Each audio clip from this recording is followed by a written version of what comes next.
बच्चों लोग अभी तक हम लोग एटॉमिक थ्योरी में रदरफोर्ड थॉमसन मॉडल हम लोग समझ चुके हैं। डाल्टन्स का थ्योरी हम लोग देख चुके थे। ठीक है, तो नेक्स्ट और लास्ट जो हम लोग पढ़ने वाले हैं एटॉमिक मॉडल, जो हम लोग का होगा बोर्स एटॉमिक मॉडल। ठीक है, जो बोर्स एटॉमिक मॉडल है ये बेसिकली डिराइव्ड होगा रदरफोर्ड मॉडल से। यानी रदरफोर्ड मॉडल पे आगे अब ये अपग्रेड था। ये क्या था? अपग्रेड था। ठीक, ऐसा कुछ इंपॉर्टेंट जो पॉइंट्स है जो हमको जानना है उसे जान लो। So this model was based on the quantum theory of radiation, ठीक, in classical law of physics.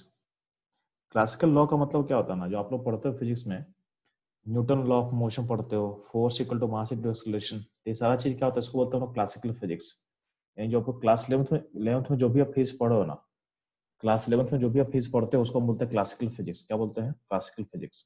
ठीक है, तो क्लासिकल फिजिक्स के लॉ पे बेस्ड मॉडल है। ठीक है, नेक्स्ट पॉइंट क्या बोला गया है, जो बोर्स मॉडल में पढ़ेंगे ये applicable only for single electron system के लिए होगा। यानी ये किसी भी एटम के लिए ट्रू नहीं है। यानी बोर्स का जो मॉडल होगा वो सिर्फ किसके लिए दिया गया था, तो दिया गया था सिंगल इलेक्ट्रॉन स्पीसीज के लिए। Just like hydrogen, helium plus, lithium plus 2, beryllium plus 3। यानी आपके आपके सिस्टम में इलेक्ट्रॉन का नंबर एक ही होना चाहिए। ठीक है, आपके सिस्टम में इलेक्ट्रॉन का नंबर एक ही होना चाहिए, उसके लिए एक चीज दिया गया था। ठीक है, तो बोर्स मॉडल का जो जिसके लिए अप्लीकेबल होगा वो होगा सिंगल इलेक्ट्रॉन सिस्टम। यानी उसमें प्रोटॉन कितना भी चलेगा, यानी प्रोटॉन प्रोटॉन का नंबर जेड हो, कुछ भी चलेगा, लेकिन जो उसका इलेक्ट्रॉन होगा उसका नंबर एक ही होना चाहिए। यानी सिस्टम में इलेक्ट्रॉन एक ही होना चाहिए। ठीक है, अगला पॉइंट है, जो बोर्स मॉडल था is based on the particle nature of electron. Electron का पार्टिकल नेचर पर बेस्ड है। ठीक है, इलेक्ट्रॉन के पार्टिकल नेचर बेस्ड है। तो पार्टिकल नेचर पर हम डिस्कशन बाद में फिर से करने वाले हैं। आगे हम लोग पढ़ेंगे डुअल नेचर ऑफ मैटर, यानी मैटर का डुअल नेचर होता है, उस पर जब हम पढ़ेंगे तो उसमें हम लोग पार्टिकल नेचर और वेव नेचर पे कमेंट करेंगे। तो अभी के लिए बस इतना जान लो कि इलेक्ट्रॉन के पार्टिकल नेचर के ऊपर बेस्ड था। ठीक है, आगे पढ़ने से पहले कुछ चीज आप याद रखना। जब भी दो दो दो चार्ज होता है तो दो चार्ज के बीच में एक फोर्स होता है। इस फोर्स का वैल्यू को लिख सकते हो आप के Q1 Q2 by R square. इस फोर्स को बोला गया है कोलम्बिक फोर्स, जहां पे एक्सप्रेशन लिखा हुआ है। क्या बोला गया है? Coulombic force. ठीक है, इस फोर्स अगर मान लो कि चार्जर लाइक होगा, लाइक चार्जर होगा, लाइक चार्ज में क्या होता है? रिपल्सन होता है। क्या होता है बच्चों लोग? इसका नेचर होगा रिपल्सन। और चार्जर अगर अनलाइक होगा तो क्या होगा? ये अट्रैक्शन होगा। क्या होगा? अट्रैक्शन होगा। क्या याद रखना। ठीक, दो चार्ज के बीच का पोटेंशियल का एक्सप्रेशन क्या होता है? पोटेंशियल का एक्सप्रेशन क्या होगा? तो वो हो जाएगा के Q1 Q2 बाई आर। के Q1 Q2 बाई आर होता है। ठीक, अब यहाँ पे अगर मान लो चार्जर अगर अनलाइक होगा तो पोटेंशियल क्या होगा? नेगेटिव होगा। अनलाइक चार्ज में क्या होगा? नेगेटिव होगा, एनर्जी का सिंबल। और चार्जर अगर लाइक होगा तो लाइक चार्ज में क्या होगा? पॉजिटिव होगा। ठीक, तो अनलाइक मतलब क्या? अट्रैक्शन, अट्रैक्शन मतलब नेगेटिव, और लाइक मतलब रिपल्सन, रिपल्सन मतलब पॉजिटिव। ठीक है, एनर्जी नेगेटिव का मतलब क्या होगा? एनर्जी बाहर जा रहा है। कहाँ जा रहा है? बाहर जा रहा है, इवॉल्व कर रहा है। एनर्जी पॉजिटिव का मतलब हमको एनर्जी क्या होगा? देना पड़ेगा। एनर्जी जब नेगेटिव होता है इसका मतलब क्या होता है? एनर्जी कहाँ जा रहा है? बाहर जा रहा है। एनर्जी पॉजिटिव हो मतलब क्या होगा? एनर्जी आपको हमको देना पड़ेगा। यानी एनर्जी नेगेटिव मतलब क्या होता है? प्रोसेस क्या होता है? एंडोधर्मिक। क्या होगा? सॉरी, एनर्जी पॉजिटिव का मतलब क्या होता है? एंडोधर्मिक।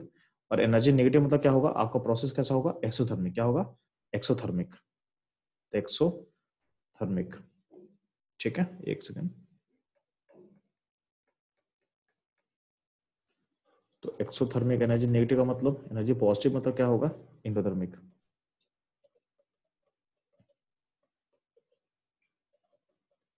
ठीक, तो ये आपको सोचे चलना है। अब ध्यान देना, इसके अलावा क्या होता है? एक होता है सेंट्रीपिटल फोर्स। सेंट्रीपिटल फोर्स, तो यहाँ पे सेंट्रीफ्यूगल बोला हुआ है, तो सेंट्रीफ्यूगल फोर्स बोले या सेंट्रीपिटल फोर्स बोले, मतलब सेम ही रहता है ऑलमोस्ट। ठीक है, कोई डिफरेंस नहीं है। तो इस फोर्स का वैल्यू क्या होता है? Mass into acceleration. और जब भी ध्यान देना, जब भी कोई पार्टिकल सर्कुलर मोशन करता है ना, जब भी कोई पार्टिकल सर्कुलर मोशन करता है और इसका उसका वेलोसिटी कांस्टेंट होगा, तो यानी सॉरी वेलोसिटी नहीं, उसका स्पीड अगर कांस्टेंट होगा, कोई सर्कुलर मोशन में अगर स्पीड कांस्टेंट होगा तो सर्कुलर मोशन में एक एक्सेलरेशन होता है, उसको बोलते हैं सेंट्रीपिटल एक्सेलरेशन। क्या बोलते हैं? Centripetal acceleration. उसका वैल्यू होता है v स्क्वायर बाय आर। क्या होता है? v स्क्वायर बाय आर होता है। जब भी कोई ऑब्जेक्ट सर्कुलर मोशन में मूव करेगा तो उसके पास एक एक्सेलरेशन होता है, जिसको बोलते हैं हम सेंट्रीपिटल एक्सेलरेशन बोलते हैं। उसका वैल्यू होता है v स्क्वायर बाय आर होता है। ठीक है, तो अगर इसको बात करेंगे तो उसका फोर्स का वैल्यू क्या होगा? तो सेंट्रीपिटल फोर्स, यानी फोर्स का नाम है सेंट्रीपिटल फोर्स का वैल्यू क्या होगा? तो मास इंटू एक्सेलरेशन। एक्सेलरेशन क्या है? सेंट्रीपिटल। तो इसमें एक्सेलरेशन का वैल्यू पुट कर दे तो क्या होगा? M V square by R हो जाएगा। तो यहाँ पे ये चीज यहाँ समझाया हुआ है कि अगर कोई पार्टिकल सर्कुलर मोशन करेगा तो उसमें उसमें एक फोर्स हो रहा होगा, एक फोर्स रिस्पॉन्सिबल होगा। उस फोर्स को हम बोलते हैं सेंट्रीपिटल फोर्स। उस फोर्स का वैल्यू होता है M V square by R. क्या होता है? M V square by R. ठीक, पहला पॉइंट करते हैं एंग्लो मोमेंटम। क्या बात करते हैं हम लोग? Anglo momentum. तो ध्यान देना, जब हम एंग्लो मोमेंटम का बात कर रहे हैं चलो, तो एंग्लो मोमेंटम क्या होता है समझो। यहाँ पे एंग्लो मोमेंटम को हम सिंबल यूज करते हैं एल। ठीक है, तो एंग्लो मोमेंटम के लिए सिंबल क्या होता है? एल। ये होता है आर क्रॉस पी। पी मतलब momentum. R cross P vector होता है, यानी क्रॉस प्रोडक्ट होता है। इसका मैग्नीट्यूड का बात करें तो क्या होगा? ये होगा आर पी साइन थीटा। क्या होगा? आर पी साइन थीटा होगा। ठीक है, यानी दो वेक्टर का क्रॉस प्रोडक्ट है। अगर मान लेते हैं कि आपका ऑब्जेक्ट आपका ऑब्जेक्ट अगर सर्कुलर मोशन में मूव कर रहा है तो आपका रेडियस वेक्टर इधर होता है, ए होता है आपका आर वेक्टर, और ये होता है आपका वेलोसिटी, ए होता है स्पीड वेक्टर, वेलोसिटी वेक्टर। तो आर और, तो अगर अब ध्यान देना, मोमेंटम का मतलब क्या होता है? मोमेंटम का मतलब होता है एम इंटू भी, और जो डायरेक्शन वेलोसिटी का होगा वही डायरेक्शन मोमेंटम का होगा। तो अगर बोलते हैं, तो अगर इस सर्कुलर मोशन को देखोगे तो ये आपका आर वेक्टर का डायरेक्शन है और ये आपका वेलोसिटी वेक्टर डायरेक्शन है। वेलोसिटी वेक्टर डायरेक्शन या फिर मोमेंटम वेक्टर का डायरेक्शन क्या होगा? सेम होगा। Momentum vector and velocity vector का डायरेक्शन क्या होगा? चलो सेम होगा। ठीक, तो एंगल कितना होगा दोनों बीच में? तो एंगल होगा 90। एंगल क्या होगा? 90। तो हम लोग मोमेंटम का जो मैग्नीट्यूड होगा, तो मोमेंटम का मैग्नीट्यूड को हम एम इंटू भी बोल सकते हैं। मोमेंटम का मैग्नीट्यूड क्या होगा? एम इंटू भी होगा। तो जो एंगुलर मोमेंटम है एल वेक्टर है, उसके उसके लिए अगर लिखना हो तो ध्यान देना, तो यार एल इक्वल टू क्या होगा? तो एल होगा आर होगा। पी क्या होगा? पी होगा एम भी। पी क्या होगा? एम भी। और साइन साइन थीटा, थीटा क्या है? 90 है, तो साइन 90 पुट कर दे। साइन 90 का वैल्यू क्या आता है? साइन 90 का वैल्यू क्या आता है आपका? 1 होता है। क्या होता है? 1 होता है। तो जो कोई पार्टिकल अगर सर्कुलर मोशन कर रहा है, कोई पार्टिकल अगर सर्कुलर मोशन करेगा तो इसको, इसका जो एल होता है, उसका एल को आप क्या लिख सकते हो? उसका एल वेक्टर नहीं, एंगुलर मोमेंटम के लिए हम लिख सकते हैं value M into V into R, M भी आर। उसका एंगुलर मोमेंटम का जो मैग्नीट्यूड होगा उसको आप एम भी आर लिख सकते हो। ठीक है, तो कोई भी पार्टिकल अगर आपका सर्कुलर मोशन कर रहा है तो उसका एंगुलर मोमेंटम का आप लिख सकते हो एम इंटू भी इंटू आर आप लिख सकते हो। ठीक है, इसको हम लोग यहाँ पे प्रूफ कर लिए, इसको हम यहाँ पे प्रूफ कर लिए। ठीक है, तो यही चीज आपको यहाँ पे समझाया हुआ था, यही चीज आपको यहाँ पे समझाया हुआ था। तो ध्यान देना चलो, तो अपने काम का चीज क्या क्या यहाँ पे है? दो चार्ज के बीच का फोर्स ऑफ अट्रैक्शन आपको दिख रहा है। ठीक है, K Q one Q two by R. Similar क्या है आपका? सेंट्रीपिटल फोर्स का वैल्यू क्या है? एम बी स्क्वायर बार है, और आपके एंगुलर मोमेंटम का वैल्यू क्या है? एम बी आर है। और दो चार्ज के बीच का पोटेंशियल का एक्सप्रेशन क्या होता है? तो K Q one Q two by R होता है। ठीक है, अब इसी से हम लोग आगे चीज ड्राइव करने वाले हैं। तो ध्यान है ना, जब हम बोर्स मॉडल का बात कर रहे हैं तो इसका इंपॉर्टेंट पॉस्टुलेट्स है, इंपॉर्टेंट जो पॉइंट्स है। पहला पॉस्टुलेट्स जो बोला गया है, तो फर्स्ट पॉस्टुलेट ध्यान देना। जो फर्स्ट पॉस्टुलेट होता है इसमें क्या बोला गया? एटम के पास एक न्यूक्लियस होता है जिसमें जिसमें क्या होता है? जिसमें प्रोटॉन्स एंड न्यूट्रॉन प्रेजेंट होता है। ठीक है, और एटम का जो न्यूक्लियस होता है उसका साइज बहुत छोटा होता है और ये सेंटर ऑफ एटम पे प्रेजेंट होता है। तो बेसिकली क्या था? रदरफोर्ड सेम बात बोला था, तो सेम ही चीज है। ठीक है, तो रदरफोर्ड का एक्सप्लेनेशन से लिया गया है। सेकंड पोस्टुलेट का बात करें, सेकंड पोस्टुलेट का बात कर रहे हैं हम लोग, तो उसमें क्या बोला गया? Negatively charge electron revolve around the nucleus in the same way as planet revolves around the sun. यानी जो प्लैनेट और सर का जो मोशन है ना, प्लैनेट और सन का जो मोशन है उसको एनालॉजी लेके इसको बोला गया। ठीक है, कि नेगेटिवली चार्ज जो इलेक्ट्रॉन है न्यूक्लियस में उसी तरह से घूमता है जिससे प्लैनेट सन के अराउंड रिवॉल्व करता है। ठीक है, अब जैसे मान लेते हैं सन जो है, सन क्या करता है, सन एक अट्रैक्शन, जैसे अर्थ का मोशन देखो तो अर्थ क्या सन के अराउंड घूम रहा है, तो एक घूम क्यों रहा है, तो बोला गया कि सन सन और अर्थ के बीच में एक फोर्स ऑफ अट्रैक्शन होगा जिसको बोलते हो ग्रेविटेशनल फोर्स बोलते हो।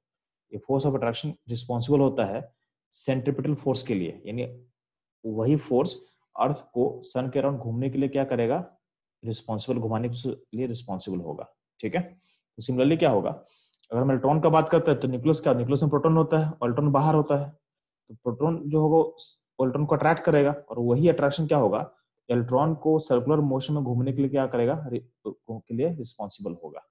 ठीक है, अब पॉइंट है कि अगला पॉइंट क्या बोला कि पाथ ऑफ इलेक्ट्रॉन क्या सर्कुलर होता है, पाथ ऑफ इलेक्ट्रॉन क्या होगा, सर्कुलर होगा। फिर क्या बोला गया, जो अट्रैक्शन फोर्स है यानी जो कोलम्बिक फोर्स ऑफ अट्रैक्शन है बिटवीन न्यूक्लियस, न्यूक्लियस मतलब प्रोटॉन, ठीक है, an electron is equal to the centrifugal force. तो सेंट्रीफ्यूगल फोर्स बोलो या उसके के लिए बेटर बोल दो सेंट्रीपिटल फोर्स, क्या बोलो, सेंट्रीपिटल फोर्स, यानी is equal to centrifugal force, सही है। अब इसी को आप ऐसे बोल सकते हो कि जो जो अट्रैक्शन फोर्स है, जो इलेक्ट्रोस्टैटिक फोर्स है, वही क्या है, वही उसी को आप बोल सकते हो सेंट्रीपिटल फोर्स, उसी को बोल सकते हो सेंट्रीपिटल फोर्स, यानी वही सेंट्रीपिटल फोर्स है और वही उसके घूमने के लिए रिस्पॉन्सिबल है। यहाँ पे उसी चीज को बोलने का दूसरा तरीका से बोला गया है कि जो अट्रैक्शन फोर्स है और जो सेंट्रीफ्यूगल फोर्स है वो बराबर है। ठीक है, चलेगा, कोई दिक्कत नहीं है। ठीक है, तो ये जो सेंट्रीफ्यूगल फोर्स है ये आप लोग पढ़ोगे कब, जब फिजिक्स में आप लोग पढ़ाया जाएगा non inertial frame, pseudo force, वहां पे आप सेंट्रीफ्यूगल फोर्स का मतलब समझोगे। तो अभी के लिए आपको बता रहे हैं कि हमको इतना ज्यादा डीप पे जाना नहीं है, तो हम लोग को बस ये सोच चलना कि सेंट्रीफ्यूगल फोर्स का जो वैल्यू होगा सेंट्रीपिटल फोर्स के बराबर होता है। ठीक है, तो यहाँ पे ऐसा सोच के चल सकते हो। तो अट्रैक्शन फोर्स जो होगा, जो अट्रैक्शन फोर्स है वही सेंट्रीपिटल फोर्स है। तो या तो ऐसा बोल दो कि जो अट्रैक्शन फोर्स है वो सेंट्रीपिटल फोर्स है, या बोल दो कि अट्रैक्शन फोर्स इक्वल टू क्या होगा, सेंट्रीपिटल फोर्स। तो ये सेम चीज बोलने का दो तरीका हो गया आपके पास। ठीक,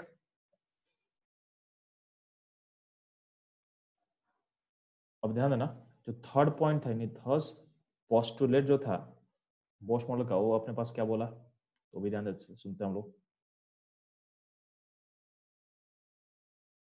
तो ये बोला इंपॉर्टेंट है अपने लिए, क्या बोला गया है, the electron can revolve only in those orbit, यानी उसी ऑर्बिट में रिवॉल्व करेगा।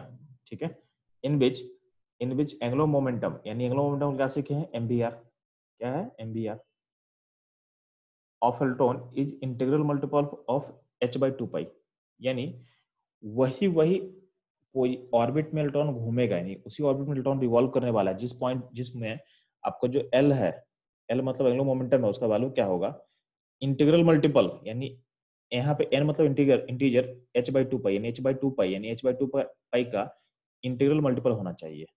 ठीक है, अब जो h/2 पाई होता है उसको कभी कभी हम लिखते हैं h बार। ठीक है, इसको हम ऐसा लिख सकते हैं NH, ऐसे इसको, तो ये जो h पे जो जो लाइन कट कर रहा है ये h/2 पाई के बदले हम इसको रिप्लेस कर सकते हैं। ठीक है, तो इसको अगर मैथमेटिकली लिखे तो क्या होगा, MVR इक्वल टू क्या होगा, NH/2 पाई, यानी इंटीग्रल मल्टीपल ऑफ h/2 पाई। ठीक है, यहाँ पे n क्या है, तो n है पॉजिटिव इंटीजर, इसका वैल्यू क्या होगा 1 2 3 4 5 से आगे तक जा सकता है। ठीक है, h क्या है, तो h है प्लैंक कांस्टेंट, इसका वैल्यू क्या होता है 6 पॉइंट कितना होता है, चलो 6.026, सॉरी एक सेकंड,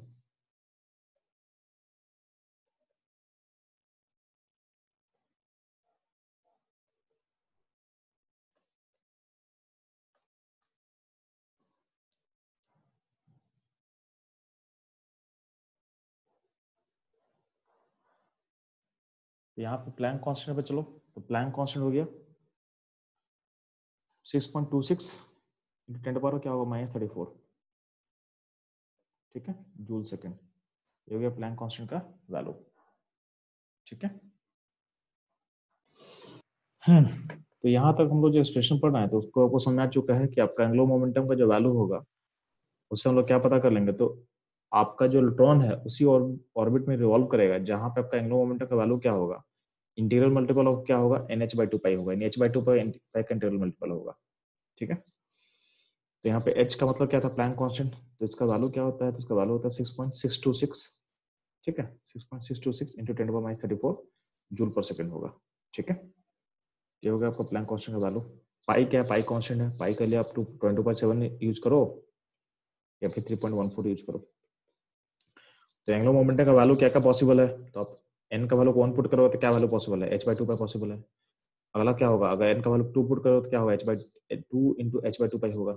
एन का वैल्यू 3 होगा तो क्या होगा, 3 इंटू h/2 पाई होगा। एन का वैल्यू 4 होगा तो क्या होगा, 4 इंटू h/2 पाई होगा। मेरे क्या होगा, 5 इंटू h/2 पाई होगा, इन सो ऑन। कभी भी इसका वैल्यू फ्रैक्शन नहीं पॉसिबल है। ऐसा आप लिखोगे तो 1.5 इंटू h/2 पाई गलत हो जाएगा। मतलब हमेशा क्या होगा, इंटीग्रल मल्टीपल ऑफ h/2 पाई होगा, ये हमेशा याद रखना। ये होगा आपका थर्ड पोस्टुलेट। ठीक है, बात करते हुए चलो हम लोग फोर्थ पोस्टुलेट का। तो ध्यान देना, तो फोर्थ पोस्टुलेट में क्या बोला गया है, तो हम लोग पढ़े थे रदरफोर्ड का ड्रॉबैक क्या था। तो रदरफोर्ड का ड्रॉबैक ये था कि आप लोग के क्या मैं बोला था कि मैक्सवेल थ्योरी क्या था, तो मैक्सवेल थ्योरी बोलता था कि अगर इलेक्ट्रॉन अगर सर्कुलर मोशन करेगा तो इलेक्ट्रॉन का मोशन क्या होगा, एक्सेलरेटेड हो जाएगा। इलेक्ट्रॉन का मोशन अगर एक्सेलरेटेड होगा तो उसका एनर्जी क्या होगा, उसका एनर्जी लूज करना चाहिए, बट एनर्जी लूज नहीं होता है, एटम स्टेबल होता है। तो एटम स्टेबल होता है और जो इलेक्ट्रॉन होता है जब सर्कुलर ऑर्बिट में मूव करता है तो एनर्जी को लूज नहीं करता है। तो electron do not lose energy. तो ऐसा क्यों होता है, इसके लिए रदरफोर्ड का कोई भी एक्सप्लेनेशन अपने पास नहीं था। ठीक है, तो उसको यानी वो ये रदरफोर्ड का डिमेरिट था, वो एक्सप्लेन नहीं कर पा रहा था कि एटम स्टेबल क्यों है। तो उसके लिए बोर्स बोला कि कुछ ऑर्बिट को स्टेशनरी ऑर्बिट बोला गया, कुछ ऑर्बिट को बोला गया स्टेशनरी ऑर्बिट। तो बोर्स के अकॉर्डिंग क्या है, तो बोर्स उसको इस तरह से एक्सप्लेन किया कि कुछ ऐसा ऑर्बिट होता है जहां पे आपका एंगुलर मोमेंटम क्वांटाइज होगा, यानी कुछ ऑर्बिट ऐसा होगा जहां पे इलेक्ट्रॉन अगर मूव करेगा तो एनर्जी को लूज नहीं करेगा। ठीक है, उसका एनर्जी क्या होगा, कांस्टेंट होगा। उस ऑर्बिट का एनर्जी क्या होता है, कांस्टेंट होता है। ठीक है, तो उस ऑर्बिट को बोला गया स्टेशनरी ऑर्बिट। क्या बोला गया, स्टेशनरी ऑर्बिट। क्यों बोला गया, क्योंकि एनर्जी क्या होता है, कांस्टेंट होता है। क्योंकि एनर्जी क्या होता है, कांस्टेंट होता है उसका। मतलब इलेक्ट्रॉन उसमें अगर घूमेगा, उसमें अगर रिवॉल्व करेगा तो अपनी एनर्जी को लूज नहीं करेगा। ठीक है, तो बोर्स ऐसा बोला कि इसका रीजन नहीं दे पाया। बोर्स बोल तो दिया कि उस ऑर्बिट को स्टेशनरी ऑर्बिट इसलिए बोल रहे हैं क्योंकि यहाँ पे एनर्जी लूज नहीं होता है। अब एनर्जी क्यों नहीं लूज होता है इसके बारे में बोर्स में भी एक्सप्लेनेशन नहीं है अपने पास। तो अगर मैं बोलूँ कि बोर्स भी क्या है, बस इतना बोल के एक स्टेटमेंट देकर छोड़ दिया कि यहाँ कुछ ऑर्बिट को हम स्टेशनरी ऑर्बिट बोलेंगे क्योंकि उस ऑर्बिट का प्रॉपर्टी क्या होता है कि उस ऑर्बिट में एनर्जी क्या हो, कांस्टेंट होगा। यानी जब उस ऑर्बिट में जब इलेक्ट्रॉन मूव करेगा तो उसका एनर्जी क्या हो, लूज नहीं होगा। क्यों लूज नहीं करेगा, इसके बारे में बोर्स का कोई भी एक्सप्लेनेशन नहीं था। ठीक है, नेक्स्ट मूव करते हुए चलो हम लोग फिफ्थ पोस्टुलेट्स पे। तो क्या बोला गया कि each stationery orbit is associated with a different amount of energy, therefore these orbit are called energy levels। यानी हर ऑर्बिट का अपना एक एनर्जी होगा। ठीक है, जिसको हम बोलते हैं एनर्जी लेवल बोलते हैं। तो जैसे आप न्यूक्लियस से दूर जाओगे ना तो उसको आप 1 2 3 4 बोल सकते हो, या फिर आप लोग जो पहले पढ़े हो उसके अंदर अकॉर्डिंग क्या था, K shell, L shell, M shell, N shell, O shell बोल सकते हो आप लोग, ऐसा बोल सकते हो। ठीक है, तो हर स्टेशनरी ऑर्बिट के लिए हम लोग first orbit, second orbit, third orbit इस तरह का नाम दिया हुआ है। तो हर का कुछ ना कुछ एक डिफरेंट एनर्जी होगा, तो उसको बोलते हैं एनर्जी लेवल। क्या बोलते हैं, एनर्जी लेवल। ठीक है, तो ये आपको समझाया गया है। 6 पॉइंट क्या है, 6 पोस्टुलेट समझोगे, 6 पोस्टुलेट समझोगे आप लोग, तो ध्यान देना।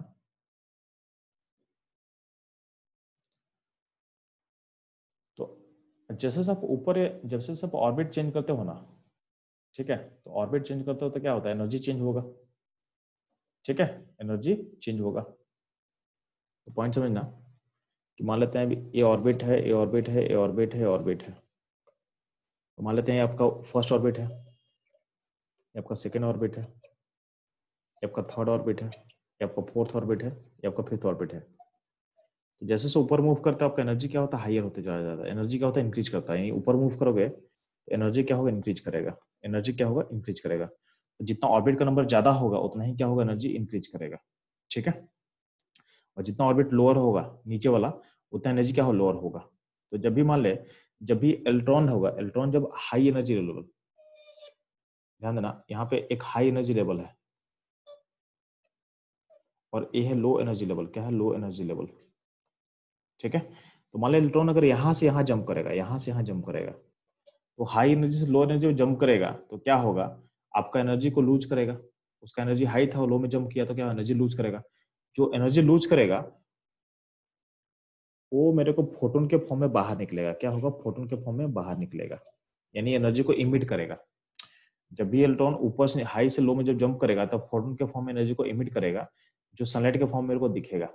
ठीक है, और अगर मान लेते आपका इलेक्ट्रॉन अगर यहाँ था, ये लो एनर्जी लेवल पे है, इसको अगर ऊपर जंप करना है तो अपने आप जंप कभी नहीं करेगा, इसको एनर्जी चाहिए होगा। लो एनर्जी से हाई एनर्जी में जंप करेगा तो क्या होगा? इसको एनर्जी चाहिए मिलेगा तभी ना होगा। उस केस में क्या होता है कि इसमें अगर ये फोटोन को ऑब्जॉर्ब करता है, यानी फोटोन उस पर अटैक करेगा, उसकी एनर्जी को ऑब्जॉर्ब करेगा और ऊपर जंप करेगा, उसको ऑब्जॉर्ब करके ऊपर जंप करेगा।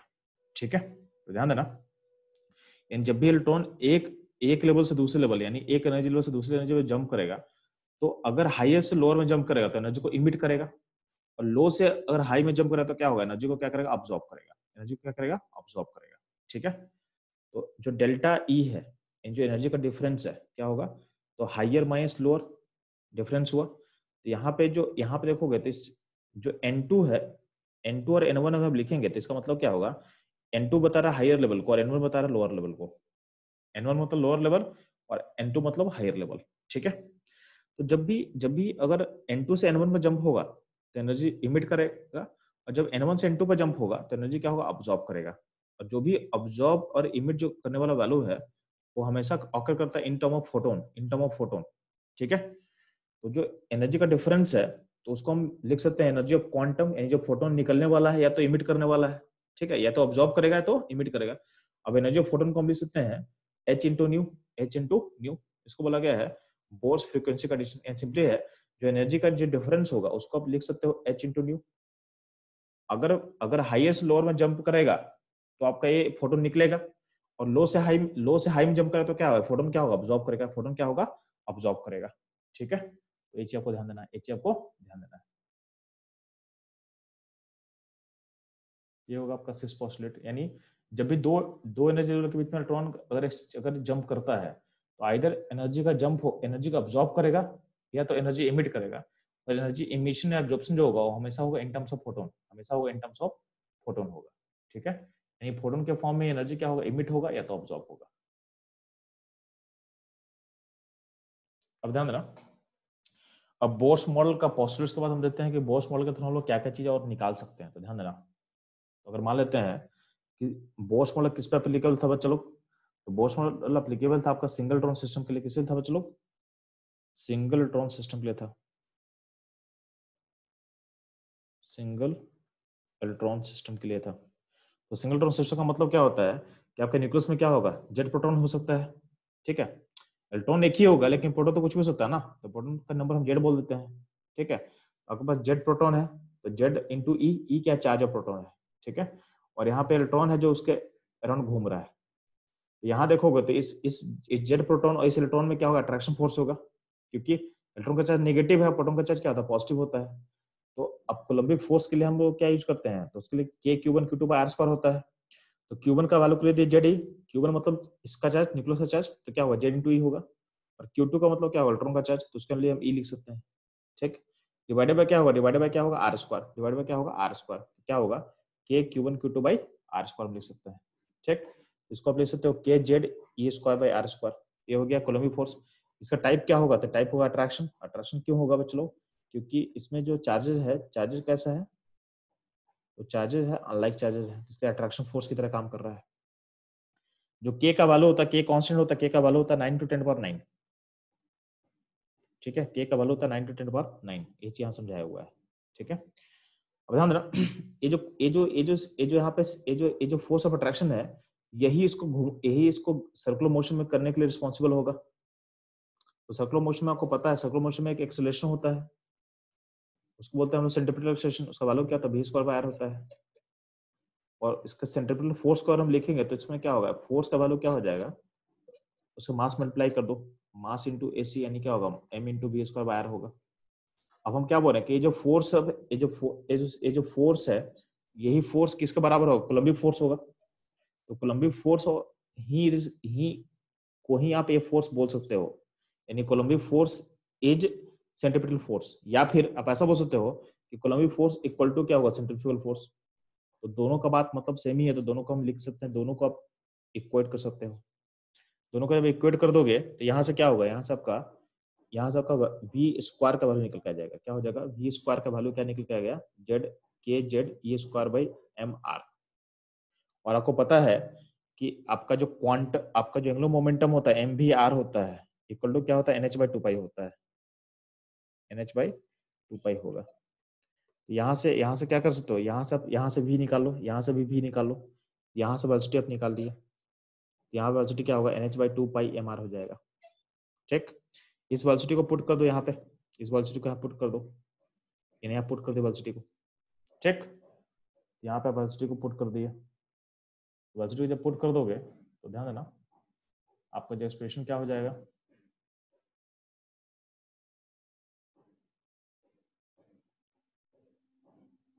तो यहाँ पे देखो तो एक्सप्रेशन देखोगे आप, तो आप एक्सप्रेशन इतना बन जाएगा। और एक्सप्रेशन को जब सॉल्व करेंगे तो यहाँ से देखना, यहाँ से देखो, यहाँ पे आर स्क्वायर है, यहाँ पे आर है, तो आर एक आर कैंसिल हो जाएगा, तो अल्टीमेटली ऊपर जो आर है यानी जो रेडियस है उसके बदले ये एक्सप्रेशन आ जा रहा है।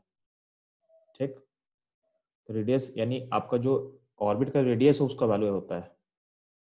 अब इसमें देखो pi Planck constant, mass of electron, K मतलब जो कांस्टेंट था, और ई मतलब चार्ज ऑफ इलेक्ट्रॉन, इनका वैल्यू को पुट कर दोगे तो आपका वैल्यू ऐसा आ जाएगा। इनका वैल्यू से पुट कर दोगे तो आपका वैल्यू ऐसा आ जाएगा, यानी 0.529 into 10⁻⁸ N square by Z centimetre. ठीक है, इसको आप ऐसे भी लिख सकते हो 0.529 N square by Z angstrom. ठीक है, तो जो 0.529 को हम कांस्टेंट बोल सकते हैं, तो समटाइम ऐसा बोल सकते हो कि radius of nth orbit equal to expression क्या हो जाएगा, some constant A naught equal to N square by Z. ठीक है, और ए नॉट का वैल्यू क्या हो सकता है, तो ए नॉट का वैल्यू हो सकता है 0.529 आर्मस्ट्रॉन्ग। ए नोट क्या होता है, ए नोट को हम ऐसा बोल सकते हैं, ए नोट को हम बोल सकते हैं ए नोट बोल सकते हो कि अगर एन को 1 पुट करोगे, अगर एन 1 पुट करोगे और जेड को 1 पुट कर दो, तो एन जेड 1 मतलब क्या हो गया, हाइड्रोजन, और एन 1 का मतलब क्या है, फर्स्ट ऑर्बिट, क्या होगा, फर्स्ट ऑर्बिट। तो एन 1 जेड 1 का मतलब होगा हाइड्रोजन के फर्स्ट ऑर्बिट, हाइड्रोजन का जो फर्स्ट ऑर्बिट है। तो अगर वैल्यू को पुट करोगे आर एन इक्वल टू क्या होगा, A naught N square by Z. तो आप जब एन और जेड को 1 पुट करो तो क्या होगा, आपका जो आर होगा वो हो जाएगा ए नोट। तो ये हो जाएगा आपका radius of first orbit of hydrogen. A note का मतलब होता है फर्स्ट ऑर्बिट ऑफ हाइड्रोजन का रेडियस, उसका वैल्यू क्या होगा 0.529 आर्मस्ट्रॉन्ग। ये भी आप बोल सकते हो, ये भी आप बोल सकते हो। ठीक है, तो ये आपको याद रखना है। तो आपको रेडियस का एक्सप्रेशन क्या होगा, तो 0.529 Armstrong into N square by Z. N square मतलब ऑर्बिट का नंबर और जेड मतलब उसका एटॉमिक नंबर है, एटम का एटॉमिक नंबर। ठीक है, ये चीज ध्यान देना। ये आपका रेडियस का एक्सप्रेशन आप ऐसा सोच सकते हो। सिमिलरली हम बात करें, चलो हम रेडियस निकालना सीख गए। अगला पॉइंट होता है कि हम लोग इलेक्ट्रॉन का वेलोसिटी कैसे निकालेंगे। इसमें एक चीज ध्यान देना, जब हम रेडियस का बात कर रहे हैं तो रेडियस में आप इसमें ऐसा सोच सकते हो कि जो रेडियस का वैल्यू होता है किसी भी ऑर्बिट का, उसका ऑर्बिट के नंबर का स्क्वायर का प्रोपोर्शनल होगा, और उसका एटॉमिक नंबर का क्या होगा, इनवर्सली प्रोपोर्शनल होगा। यानी जितना एटॉमिक नंबर बढ़ेगा उतना रेडियस का और ऑर्बिट क्या होगा, छोटा होता चला जाएगा। ये चीज आप ध्यान देना। सिमिलर हम बात करें, चलो